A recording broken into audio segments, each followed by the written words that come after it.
Good morning, students. So we would continue to discuss Shakespeare poem, "The Marriage of True Minds." And in my first lecture, that is called the Part 1, I have given the name Part 1. I have given you a brief introduction of the poem and about the subject of the poem. Mm. And so I hope that you have got some idea that what he is going to describe in this poem.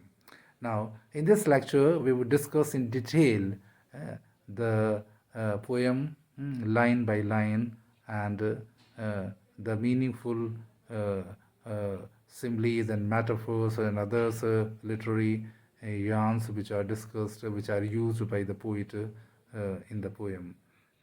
So this is one of the most famous sonnet of Shakespeare.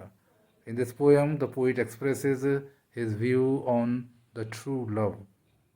In the opinion of the poet, true lovers never accept any kind of obstacle. Obstacle means any kind of limitations, which you call in Hindi bada hai. They neither change their way nor bow down to any kind of pressure. That is most important because, as you have seen in the Hindi movies, that when the true lovers want to marry, want to live together. So there is a lot of pressure upon them. There is societal pressure, parents' pressure, and others. So that is the main thing. But the true lovers never accept any kind of pressure. The poet compares true lovers to a star which guides way to all wandering boat in the storm. Look at the beautiful comparison. The lovers are, the true lovers are compared with the heavenly stars. As the stars guides the wandering boat in the storm, which have gone astray due to the storm. They have lost their way. They have lost their direction. Uh, uh, so the stars, the intelligent riders calculate, find out their way with the help of the stars. So, in that stormy night or stormy season, the stars guide the way. Similarly, the true lovers are the example for the society. They provide a right kind of direction to the young generation.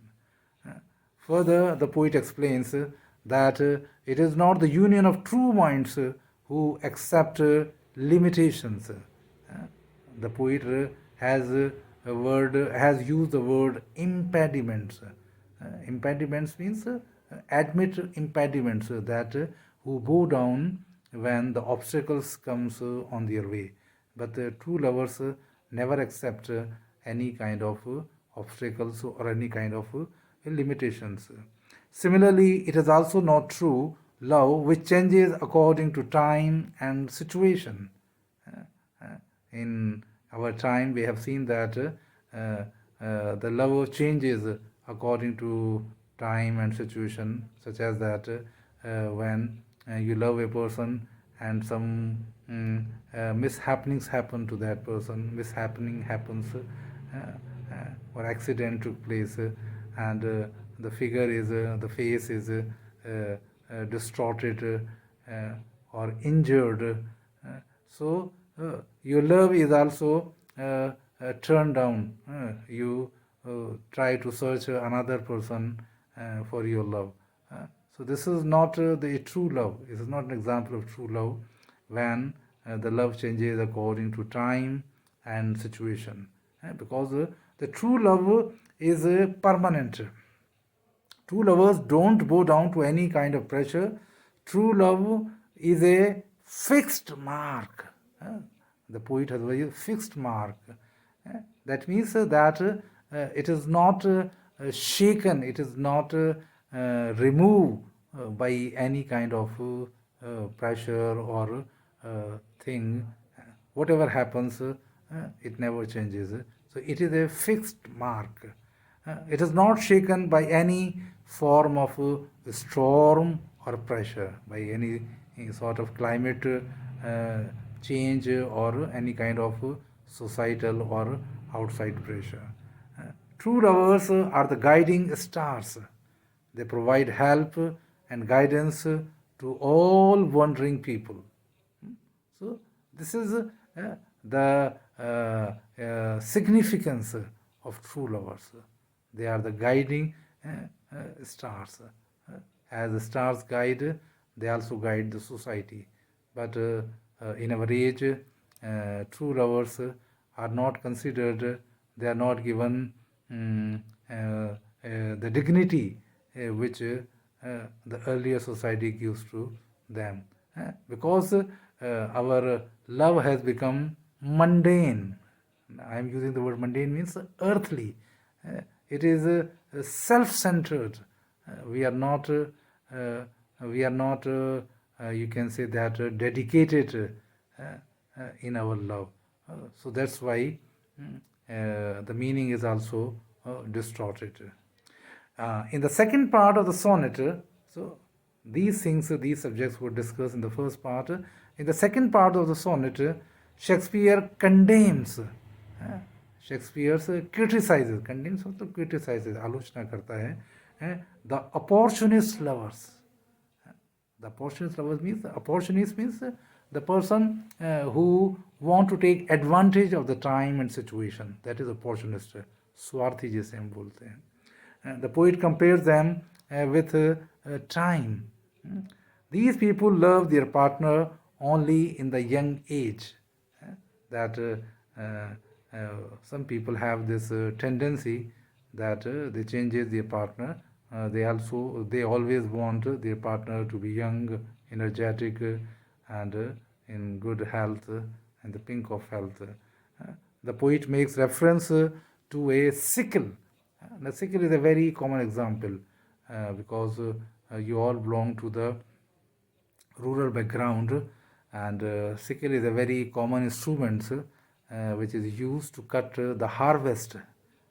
It is just like a question mark. It is also just like the symbol of Communist Party. Sickle, हसिया जिसे आप बोलते हैं, sickle. It is an instrument by which the farmers cut the harvest. The farmer can cut the harvest only when he has a sickle in his hand, because it is essential, it is necessary. Without it, a farmer, although there are machines nowadays, the harvest is mostly cultivated or prepared by the machines. But anyhow, in the remote areas, the sickle is an important instrument. Similarly, the farmers can cut the harvest only when he has a sickle in his hand, because without that he cannot cut the harvest. Similarly, there are lovers who keep friendship with their partner only in the young age and in the pink of health. As the farmers cannot cut the harvest without a sickle, similarly, some people are, you can say, selfish and opportunist. They love their partner only when they are young and in good health. In the opinion of the poet, true love never changes according to time and situation. On the other hand, true love is permanent. Permanent means it is forever, which continues till the day of judgment. Look at the comparison. Look at the height. The poet says true love never ends with the end of life when a person dies, but it keeps on loving. They keeps on living even after death, and they hope that to meet once again at the time of day of judgment, the last day, प्रलय का दिन, क़यामत का दिन, when the God would call all the dead persons and they would be judged according to their deeds. The poet is very much sure of his opinion. He challenges if anyone proves him wrong, he would stop writing poetry. That he is very sure, is very clear about his views, about his thought. Whatever he has described it is 100% truth. But at the same time, this fact also be admitted. If anyone anyone proves him wrong, then at the same time, this fact must be admitted that no man ever loved in the true sense.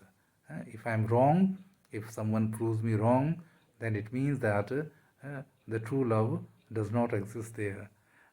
So, in this way, the poem is a great tribute to true lovers. The poet expresses his opinion about the nature of true love. It is the union of two souls. So, the true love, in the opinion of the poet, is the union, marriage of two souls, true two souls, who cares nothing about the world. They are devoted to each other. The true lovers are dedicated and devoted to each other. They don't care about the world and they don't care about the time and situation. I hope that you would enjoy this poem. You should recite the poem again and again and listen my lecture. And if you have any difficulty, you can contact me. You can left your query on the group, and I would be happy to solve your problems. But it is my advice to you that you should do some practice of writing. Listening videos would not be enough because your writing skill is not so perfect, is not so high, so that you can write yourself after listening the video. So it is my sincere advice to you that you should do some practice of writing each day. And I am sending you the PDF notes, which you can copy it, which you can write it down on your notebooks. Thank you.